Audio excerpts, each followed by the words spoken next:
Alright, so with stovetops, every stovetop is a little different depending on the type of element you have.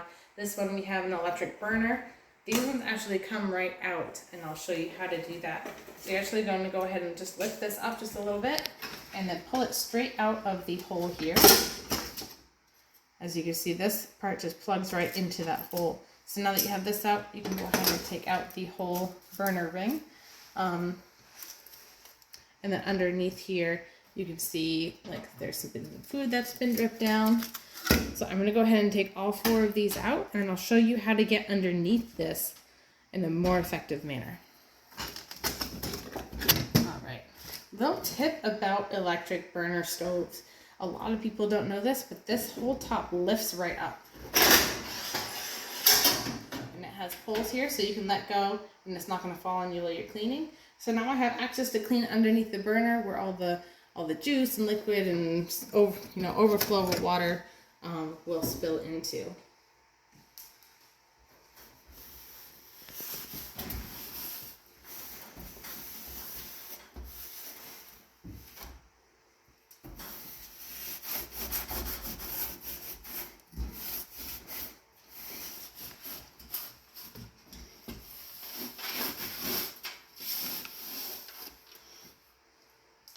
Alright, now that all those crumbs are out, I'm just going to go ahead and spray this down and do one good wipe through. A lot of this looks like rust. If it was more like baked on residue, then I would take a scraper and try to get that up. But this looks like rust.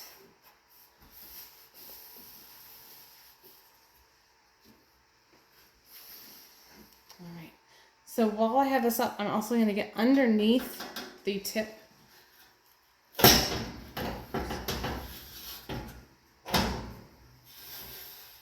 Just quickly wipe that off. Alright, so now we can go ahead and push this down. So with these, it has like a little lip here. So when we lift this back up, we're just going to push this right in, and that'll allow that to drop down.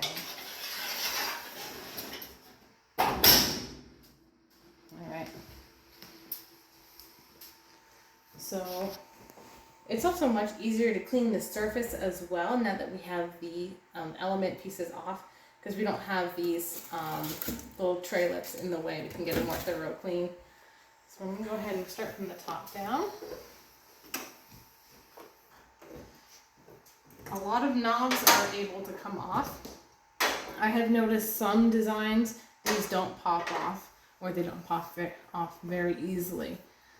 If you're struggling to get one off, I would say leave it so you don't break it.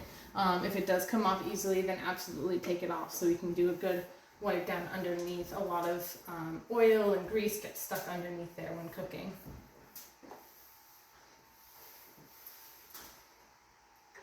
Alright, I'm going to go ahead and wipe these right off before I put them back on. And so this cloth is now full of crumbs, so I'm going to grab a new one. I have one right here on me in my pocket.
Alright, I don't know if you can tell from the video, but this surface is streaking.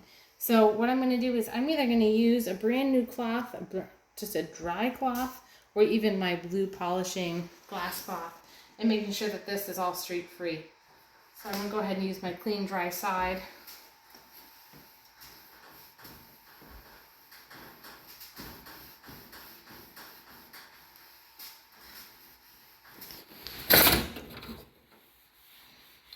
That way we can get all of those streaks off.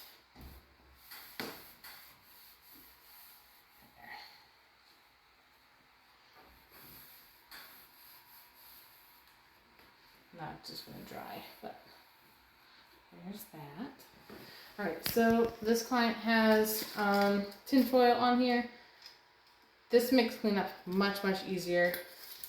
So if they have it, if they have more tin foil, ask the client and we can replace these for them. I already pre-cut these. So I have 4 here just in the square. So with these old ones, we're just gonna go ahead and pull these right off. As you can see, there is some food and grime that got stuck under here. So we're actually gonna go ahead and clean these before we put new tin foil on them.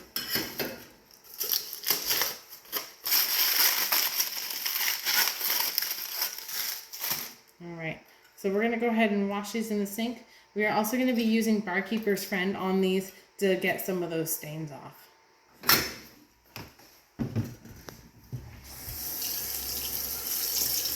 going to rinse some of that out.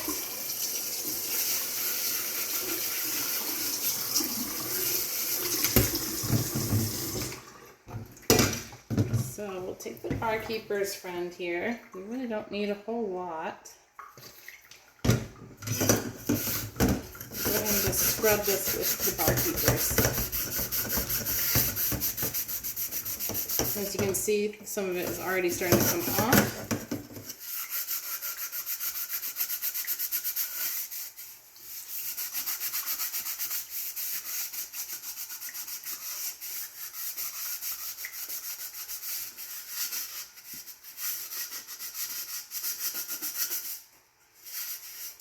I'm going to go ahead and use a little bit more Barkeeper's Friend for the rest of it.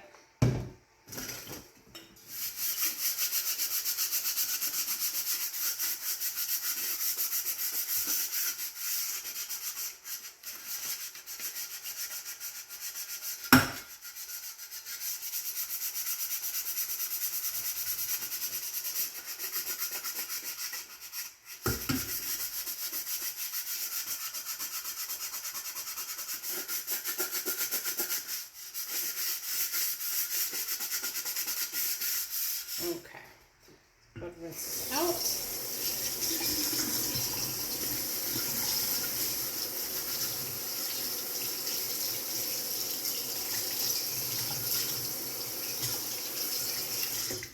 Alright, and that is a lot better than it was. Some of it is still very stuck on.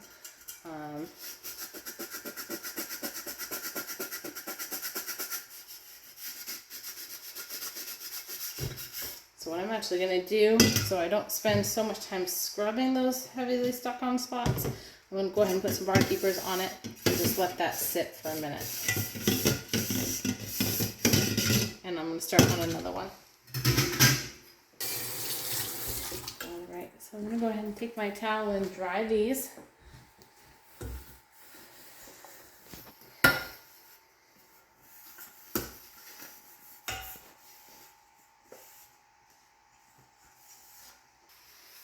Alright, and those are much better. So now we can go ahead and put the tin foil on these.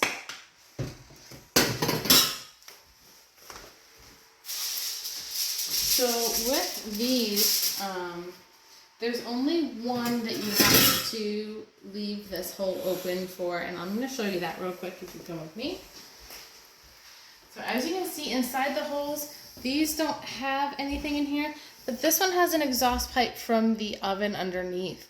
So this one, we are going to be leaving this hole open right here. So we're going to be pushing through that tin foil to leave that. One very quick way that I found that makes it much more efficient, I'm going to go ahead and lay this on the surface upside down.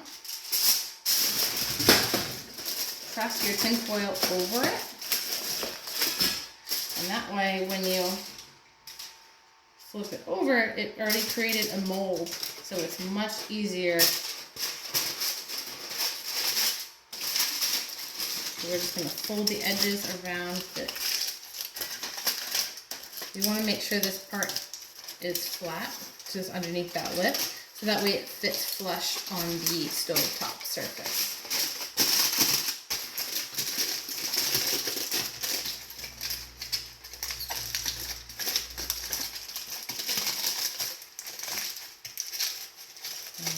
Next, we want to find that opening where the element gets plugged in through. So right here, so I'm going to go ahead and make a hole right there.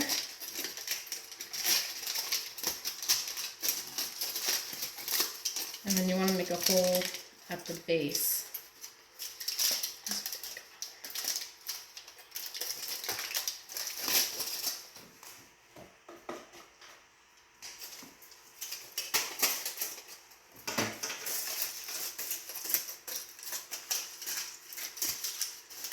And we're going to cinch that around the bottom.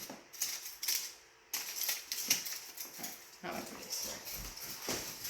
So that can go right back in, like so. So our element, remember this plugs right into that hole. There's two prongs that you can see through. Set it right back in, and there's that. I'm going to go ahead and put all the tin foil back on the rest of the drip plates here, put all our elements back in, and you have your stove.